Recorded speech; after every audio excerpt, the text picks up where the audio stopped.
बिस्मिल्लाहिर्रहमानिर्रहीम। नाजरीन, उम्मीद है आप सब खैरियत से होंगे। आज का जो टॉपिक है उसको एंड तक देखिए, ख़ासकर स्टूडेंट्स के लिए, क्योंकि आज के इस टॉपिक में मैं आपको इम्तिहानात में तैयारी करने के बेहतरीन तरीके, चंद हिंट्स आपको दूंगा। अगर उसको आप फॉलो करोगे तो इंशाल्लाह उम्र भर आप मात नहीं खाएंगे। तो वीडियो के किसी भी पॉइंट को स्किप न कीजिएगा। आज की वीडियो बहुत सादा है, सिंपल है। इसमें कोई मैंने वीडियोस क्लिप्स नहीं दिए हैं या कोई पिक्चर्स क्लिप्स नहीं दिए हैं। बस आमने सामने रहकर आपसे बात करना चाहता हूँ। मैं चाहता हूँ आज की वीडियो से आप कुछ सीख कर जाएँ, तो बने रहिए। तो आज एग्ज़ाम्स प्रिपरेशन के बारे में वीडियो है कि इम्तिहानात में आपने तैयारी किस तरह करनी है। तो इम्तिहान की तैयारी जो है ये उन्हीं दिनों में नहीं की जाती जब पेपर आ जाते हैं, यानी इसका एक बैकग्राउंड होता है। आपने शुरू दिन से जो है पेपर्स की तैयारी करनी होती है। चलो बिलफर्ज अगर आपसे रह गई है वो तैयारी, तो 3-4 महीने रह गए हों एग्ज़ाम्स में, तो आप इस तरह करें कि सबसे पहले लेक्चर जो होता है क्लास में उसको गौर से सुने, नंबर 1। दूसरी बात क्या होती है, उन दोस्तों से दूर रहें जो आपके साथ बात करते हैं, आपको मशगूल रखते हैं, गपशप लगाते हैं। उनसे फासला रखें तो आपके लिए बहुत बेहतर रहेगा। और एक और चीज़, टीचर से आप क्वेश्चंस करें तो इससे भी आपके इल्म में इजाफा होगा और आपकी जो कंसंट्रेशन है लेक्चर में वो बनी रहेगी। सबसे बड़ी बात लेक्चर में कंसंट्रेशन है। ये क्वेश्चनिंग भी लेक्चर में कंसंट्रेशन का एक बेहतरीन ज़रिया है। जब आप लेक्चर सुने तो दिमाग को खाली करके बैठा करें, यानी जो घर वाली बातें हैं वो घर के लिए छोड़ कर आ जाएं और लेक्चर को तवज्जो से सुने, ठीक है। अच्छा, तो बाज़ लड़के कहते हैं कि सर हम याद तो कर लेते हैं, चीज़ को भूल जाते हैं। इसकी भी आपको मैं बताता हूँ कि भूल क्यों जाते हैं और याद क्यों नहीं रहते। आपको मैं एक आसान तरीका हर सब्जेक्ट के लिए मैं बताता हूँ, कुलिया बताता हूँ। वो ये है कि फ़र्ज़ क्या, आज जो टॉपिक आपने बायो का, केमिस्ट्री का, फिज़िक्स का, इंग्लिश का, मैथ्स का, उर्दू का, जिस भी टॉपिक का आज जौन सा टॉपिक आपने स्कूल में पढ़ा है, उसी टॉपिक को घर में आकर आपने पहले क्या करना है, उसको सिर्फ रिवाइज करना है। जो टीचर ने आपको पढ़ाया है उसको आपने क्या करना है, रिवाइज करना है।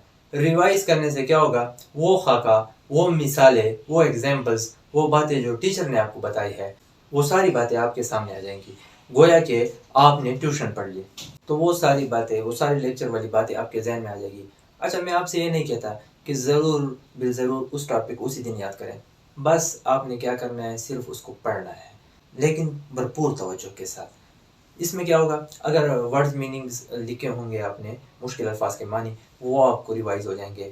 अगर आप इसको मज़ीद आगे ले जाएं तो जो चीज़ याद कर लें उसको एक दफ़ा लिख लें तो उम्र भर आपसे नहीं भूलेगा। सबसे बेसिक चीज़, आप अपने लिए एक टाइम टेबल बनाएं। खेलने का अपना टाइम टेबल, खाने पीने का अपना टाइम टेबल, इंटरटेनमेंट का अपना टाइम टेबल, पढ़ाई का अपना टाइम टेबल। और कोशिश करें कि किसी भी सूरत में ये टाइम टेबल आपसे छूटे नहीं। आप स्टार्टिंग पढ़ाई का कम टाइम से करें।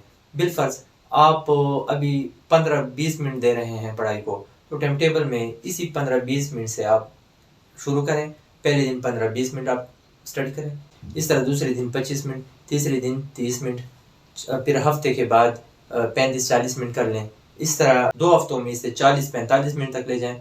महीने में उम्मीद है कि आप घंटे तक पहुंच जाएंगे। तो ये उन तालिब इल्मों के लिए है जो अभी अभी नई क्लास में बैठे हैं और जिनके एग्ज़ाम बहुत करीब है, 3-4 महीने, तो उन्हें चाहिए कि वो घंटा डेढ़ से इस तरह शुरू करें, तो अपने टाइम को आहिस्ता आहिस्ता बढ़ाते जाएं, तो उनके लिए बड़ी आसानी होगी। ये ऐसी बातें हैं, अगर आप इस पर अमल करेंगे तो ना आप पर टेंशन होगी एग्ज़ाम के दिनों में और आपको बहुत सहूलत होगी।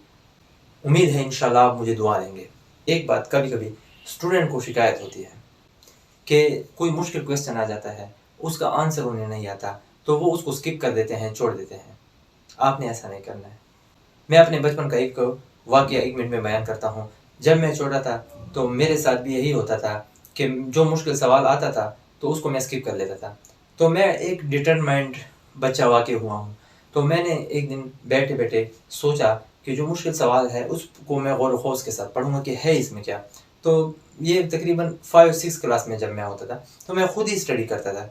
तो मैं बैठा, पहले मैंने क्वेश्चन पढ़ा, एक बार समझ में नहीं आई, 2-3 बार क्वेश्चन को पढ़ा तो मुझे क्वेश्चन की समझ आ गई, तो आधा मसला हल हो गया।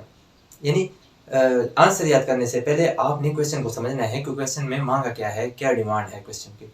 جب میں نے کویشچن کو سمجھا تو میں نے آنسر کو پڑھا. یاد نہ ہونے کی وجہ یہ ہوتی ہے کہ آنسر کو ہم ایک ایک لائن کر کے یاد کرتے ہیں. ایسا نہ کریں, کم از کم 3-4 دفعہ آنسر کو شروع سے لے کر اینڈ تک پڑھیں تاکہ آپ کو پتہ چلے کہ آنسر میں کیا کیا ہے. پھر آہستہ آہستہ کر کے آپ اس کو یاد کریں تو امید ہے کہ یہ خاکہ جو ہے آپ کے دماغ میں بیٹھا رہے گا اور یہ آپ سے کبھی نہیں بھولے گا. اور ضروری بات, اس میں جو مین ورڈز ہیں اس کی میننگ کو دماغ میں لائیں. جب مین ورڈز کی میننگ آپ کو کلیئر ہو جائے گی تو دو سینٹینس دو جملوں کا مفہوم آپ کو آ جائے گا. جب آپ کو سمجھ آ جائے گی تو یاد کرنا آپ کے لیے کوئی مشکل نہیں ہوگا. اس طریقے کو آپ ضرور ٹرائی کیجیے گا. اچھا اسٹوڈینٹس, کوئی بھی کام توجہ دیے بغیر ادھورا ہے. آپ کنسنٹریٹ نہیں کریں گے کسی کام میں, یاد کرنے میں, لکھائی میں, تو آپ اس کام کو پائے تکمیل تک نہیں پہنچا سکتے. آپ نے بھرپور توجہ دینی ہے, خواہ وہ لکھائی ہو یا پڑھائی ہو. توجہ, دماغ کو خالی کر کے بیٹھنا ہے. اور پڑھائی کے وقت یہ موبائل یا ٹی وی یا الیکٹرانکس مٹیریل اپنے پاس کبھی نہ رکھیں, اور ایسے کمرے میں بیٹھے جہاں لوگوں کی آمد تقریباً نہ ہو تو بہتر ہے. تو اس سے آپ کی کنسنٹریشن جو ہے پڑھائی کی طرف ہوگی. کھیل کے وقت کھیلیں, پڑھائی کے وقت پڑھائی کریں. اچھا, ایک اہم پوائنٹ جو ایگزام کے حوالے سے ہے, لکھائی کا مسئلہ ہوتا ہے. بعض لڑکے کہتے ہیں کہ سر ہم پورا پیپر اٹیمپٹ کر رہے تھے, ٹائم اپ ہو گیا. میں آپ کو 1-2 ہنٹس دیتا ہوں کہ رائٹنگ کی سپیڈ کا. فرض کے ایک پیراگراف آپ روزانہ کی بنیاد پر لے لیں 5-6 لائن کا, اور ٹائم کلاک اپنے ساتھ رکھ دیں. پھر اپنی رفتار جو آپ کی ہے اس پیراگراف کو 5-6 لائن میں پیراگراف کو آپ لکھیں. جب آپ لکھنا شروع کریں تو ٹائم کلاک کو آن کر دیں. جب وہ پورا لکھ لیں وہ پیراگراف, اور جب آپ وہ پیراگراف پورا لکھ دیں اپنی رفتار سے, اپنی سپیڈ سے, تو ٹائم کلاک آف کر دیں. پھر وہ ٹائم اپنے ساتھ نوٹ کر لیں.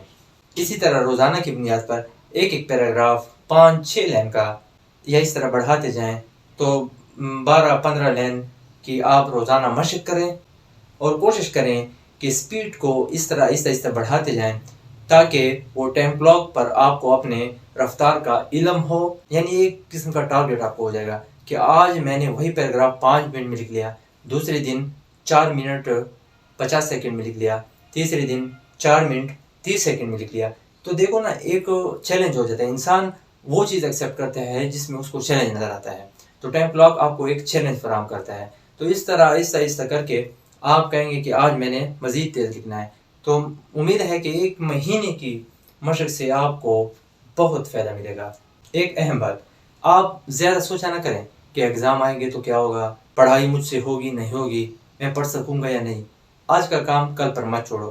قطرہ قطرہ مل کر دریا بنتا ہے. تو آپ روزانہ کی بنیاد پر اسٹڈی کریں تو آپ پوری کتاب کو امید ہے ٹائم تک کور کر جائیں گے, کوئی مسئلہ نہیں ہوگا. ہاں, آہستہ ٹائم کو بڑھاتے جائیں, 3 منٹ 4 منٹ 5 منٹ اس طرح روزانہ کی بنیاد پر. کوئی مسئلہ بھی آپ کے لیے نہیں ہوگا. اگر آپ ایگزام میں اچھے نمبروں سے کامیاب ہونا چاہتے ہیں تو ان طریقوں کو پلے باندھ دیجیے. اور یہ میری زندگی کا نچوڑ ہے جو میں آپ کو اس ویڈیو میں بتا رہا ہوں. اگر آپ کو اس ویڈیو سے کبھی بھی فائدہ ملے تو مجھے کمنٹ میں ضرور بتا دیجیے گا. اچھا, اگر آپ اس طرح کی videos, motivational videos, lectures, Urdu کے حوالے سے, اردو ادب شعر و شاعری, گرامر وغیرہ کے حوالے سے اگر آپ ویڈیوز دیکھنا چاہتے ہیں تو میرے چینل کو ضرور سبسکرائب کیجیے, بیل آئیکن دبائیے. شکریہ.